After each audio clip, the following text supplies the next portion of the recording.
తో వైవాహిక జీవితంలోకి అడుగుపెట్టిన శోభిత ఇప్పుడు గుళ్ళు గోపురాలని తెగ చుట్టేస్తూ మీడియాలో తెగ హైలైట్ అవుతూ ఉంది. తాజాగా ఈ అమ్మడు అరుణాచల క్షేత్రంలో సందడి చేసిన ఫోటోలు ఇప్పుడు నెట్టింట గట్టిగానే చక్కర్లు కొడుతున్నాయి. సమంతకి విడాకులిచ్చి కొద్ది రోజుల పాటు సింగిల్ గానే ఉన్న చైతు ఆ తర్వాత మరో హీరోయిన్ శోభిత ధూళిపాలతో ప్రేమలో పడి గత డిసెంబర్లో ఒక్కటైన సంగతి తెలిసిందే. ఆ తర్వాత హనీమూన్ కి వెళ్లకుండా Thandel pre release event promotion కార్యక్రమాలతో బిజీగా గడిపాడు చైతు.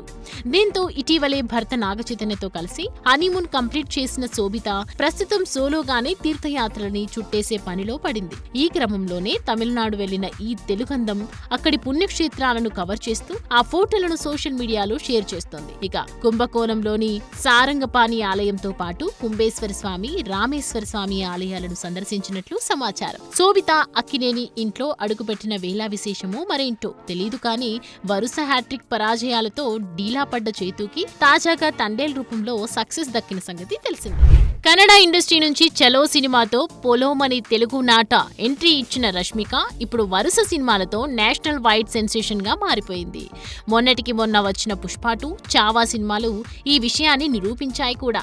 ఇలా అన్ని భాషల ఇండస్ట్రీలోనూ టాప్ హీరోయిన్ గా దూసుకుపోతున్న రష్మిక ప్రస్తుతం బాగానే కూడబెట్టిందంటూ సోషల్ మీడియాలో ఓ వార్త గట్టిగానే చక్కర్లు కొడుతోంది.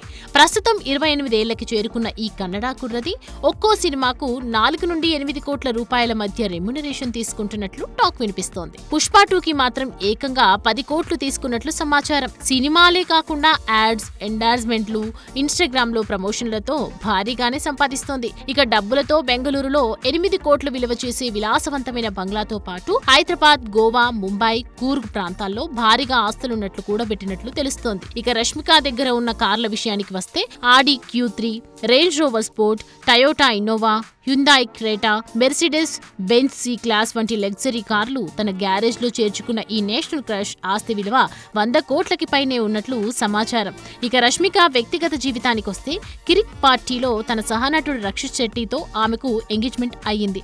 అయితే కొన్ని సమస్యలతో వారిద్దరూ 2018లో విడిపోగా ప్రస్తుతం విజయ్ దేవరకొండతో డేటింగ్ లో ఉన్నట్లు రూమర్స్ గట్టిగానే వినిపిస్తున్నాయి. ప్రేమలు, బ్రేకప్లు, పెళ్లిళ్లు, విడాకులు ఇలా సినీ ఇండస్ట్రీలో రోజు ఏదో ఒక వైరల్ న్యూస్ తో మీడియాలో హైలైట్ అవుతున్నారు సినీ సెలబ్రిటీస్. తాజాగా ఈ జాబితాలో నటి మన్నారా చోప్రా కూడా చేరినట్లు కనిపిస్తోంది. బిగ్ బాస్ OTT 2 విజేత ఎల్విష్ యాదవ్ తో ఈ అమ్మడు డేటింగ్ లో ఉందన్న వార్తలు ఇప్పుడు సోషల్ మీడియాలో తెగ హైలైట్ అవుతూ ఉన్నాయి. గతంలో ఇద్దరూ కలిసి బిగ్ బాస్ లో కంటెస్టెంట్స్ గా పాల్గొనగా అప్పుడే వాళ్ళిద్దరి మధ్యలో ఏదో ఉందన్న పుకార్లు వినిపించాయి. అయితే ఎప్పుడూ ఆ విషయంలో బయటపడలేదు ఈ జంట. అయితే తాజాగా జరిగిన ఒక కార్యక్రమంలో ఎల్విష్ యాదవ్ ఓపెన్ అయిపోయి తనతో రిలేషన్ లో ఉన్నానని చెప్పడంతో ఈ కామెంట్స్ ఒక్కసారిగా నెట్టింట్లో వైరల్ అయ్యాయి. ఇక మన్నార విషయానికి వస్తే జక్కన్న, తిక్క, రోగ్, సీత వంటి తెలుగు చిత్రాలతో నటించిన ఈ అమ్మడు ప్రస్తుతం పంజాబీ సినిమా ఓహి చాన్ ఓహి రాతన్ సినిమాలో నటిస్తున్న సంగతి తెలిసిందే. చూడాలి మరి ఈ కామెంట్స్ పై మన్నార ఎలా రియాక్ట్ అవుతుందో. గబ్బర్ సింగ్ తో ఇండస్ట్రీ రికార్డులని కొల్లగొట్టిన హరీష్, పవన్ల కాంబోలో మరో సినిమా వస్తుందంటే మెగా ఫ్యాన్స్ తెగ మురిసిపోయారు. ఎన్నాళ్ళకి మా హీరోకి మరో సాలిడ్ హిట్ దక్కబోతుందంటూ ఆనందంగా కాలరెగరేశారు. అయితే ఈ ఆనందం ప్రస్తుతం ఆవిరయ్యేలానే కనిపిస్తోంది. ఎందుకంటే రాజకీయాలలో బిజీగా ఉన్న పవన్ ఇప్పుడు సినిమాలకి డేట్స్ కేటాయించలేని పరిస్థితి. ఇప్పటికే అయిపోవచ్చిన ఓజీ, హరిహర సినిమాలకి సమయం ఇవ్వలేకపోతున్న పవన్ ఇప్పుడు ఏకంగా 2 నెలల పాటు ఉస్తాద్ కి డేట్స్ ఇస్తాడా అంటే అనుమానమే అంటున్నారు సినీ పండితులు. దీంతో పవన్ కళ్యాణ్ కోసం వెయిట్ చేసి విసిగిపోయిన హరీష్ శంకర్ త్వరలోనే తన నెక్స్ట్ ప్రాజెక్ట్ ని అనౌన్స్ చేసే ప్రయత్నాల్లో ఉన్నాడని తెలుస్తోంది. ఈ లిస్ట్ లో రామ్, బాలకృష్ణ ఉన్నాడని తెలుస్తోంది. అయితే ఈ ఇద్దరిలో ఎవరి సినిమా ముందు ఎవరు తర్వాత అన్నది తెలియదు కానీ మొత్తానికి పవర్ స్టార్ పవన్ కళ్యాణ్ సినిమాపై ఇన్నాళ్ళు తన టైం వేస్ట్ చేసుకున్న హరీష్ శంకర్ మొత్తానికి ఈ సినిమాని పక్కన పెట్టి మరో ప్రాజెక్ట్ మీద దృష్టి పెట్టబోతున్నాడని తెలుస్తోంది. చూడాలి మరి హరీష్ కి సినిమా ఛాన్స్ బాలయ్య, రామ్లలో ఎవరందిస్తారు.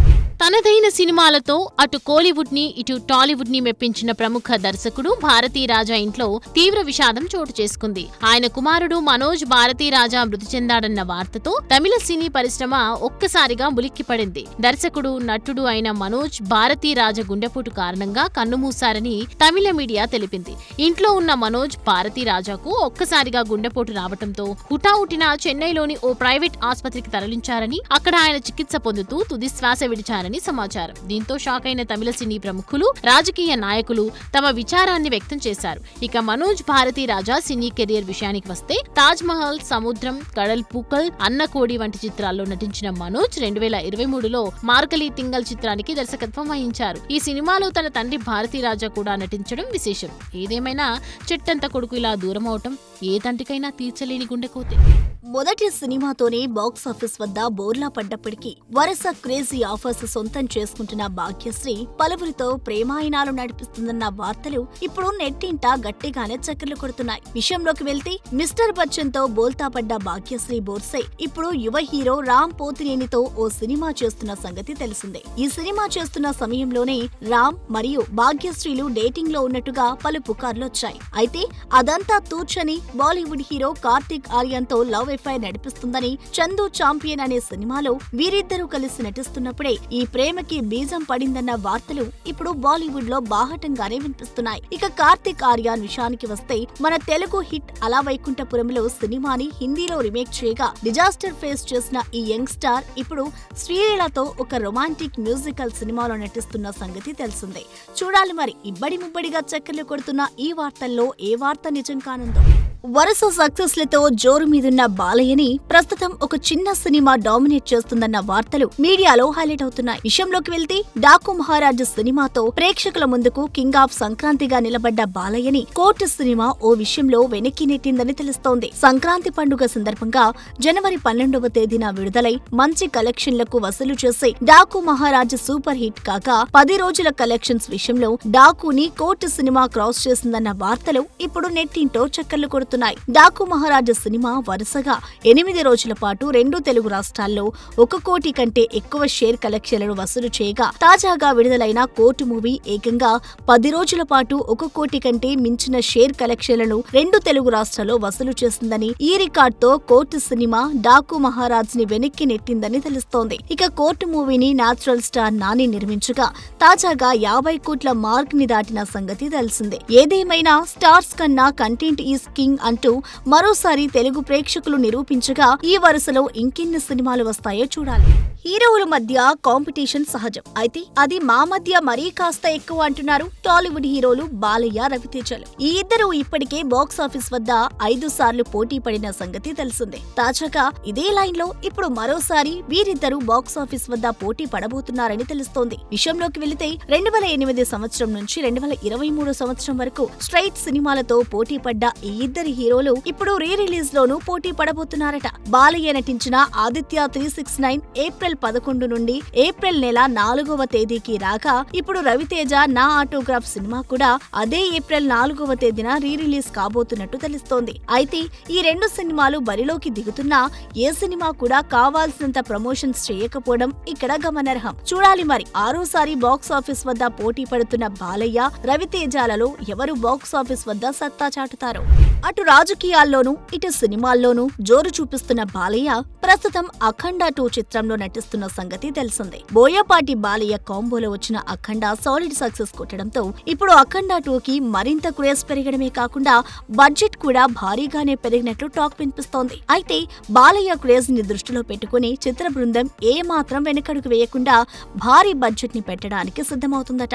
ఇక ఇప్పటికే షూటింగ్ యమ జోరుగా జరుపుకుంటున్న ఈ సినిమా గురించి ఏవో ఒక రూమర్స్ వినిపిస్తూ ఉంటాయి. చిత్ర యూనిట్ కూడా ఒకసారి కుంభమేళాలో, మరొకసారి హిమాలయాలలో, మరొకసారి ఆంధ్రప్రదేశ్లో పలు ప్రాంతాలను సినిమా షూటింగ్ చేస్తూ భారీగా హైప్ పెంచేశారు. ఇక ఈ సినిమాకి మొదటగా 150 కోట్ల బడ్జెట్ అనుకోగా పెరిగిన అంచనాల నేపథ్యంలో ఇప్పుడు ఏకంగా 150 కోట్ల నుంచి 300 కోట్ల వరకు బడ్జెట్ పెరిగే అవకాశాలు ఉన్నట్లు సినీ వర్గాలలో గుసగుసలు వినిపిస్తున్నాయి. ఇప్పటికీ ఈ సినిమాలో జగపతి బాబు, ఎస్జే సూర్య, ప్రజ్ఞ వంటి వారు నటిస్తూ ఉండగా తాజాగా సంయుక్త మీనన్ కూడా వచ్చి చేరింది. మరో కీలకమైన పాత్రలో కావ్య తాపర్ కూడా నటిస్తున్నట్లు సమాచారం. చూడాలి మరి బడ్జెట్ తో అంచనాలని బాగా పెంచేసిన మేకర్స్ ఏ స్థాయిలో వసూళ్లని అందుకుంటారు. తన సినిమా విడుదల కోసం విదేశాలకి చెక్కేసిన తారక్ ఇప్పుడు అక్కడ తన భార్య బర్త్డేని సెలబ్రేట్ చేస్తూ తెగ హల్చల్ చేస్తున్నాడు. విషయంలోకి వెళ్తే man of masses junior NTR హీరోగా, దర్శకుడు కొరటాల శివ కాంబినేషన్ లో చేసిన అవైటెడ్ చిత్రం దేవర ఇక్కడ 500 కోట్లని టచ్ చేసిన సంగతి తెలిసిందే. మన దగ్గర భారీ హిట్ అయిన ఈ చిత్రం ఇప్పుడు జపాన్ దేశంలో రిలీజ్ అవుతుండగా తారక్ ఈ చిత్రాన్ని అగ్రెసివ్ గా ప్రమోషన్స్ చేసేందుకు ముందే వెళ్లాడు. తన వెంట భార్య ప్రణతిని కూడా జపాన్ తీసుకెళ్లిన తారక్ అక్కడ ప్రణతి బర్త్డేని ఘనంగా చేసిన సందర్భంగా తీసిన ఫోటోస్ ఇప్పుడు మీడియాలో వైరల్ అవుతున్నాయి. ఇక దేవర విషయానికి వస్తే మార్చి 27న గ్రాండ్ గా రిలీజ్ కాబోతున్న సినిమా అక్కడ ఎలాంటి వసూళ్లని రాబడుతుందో చూడాలి.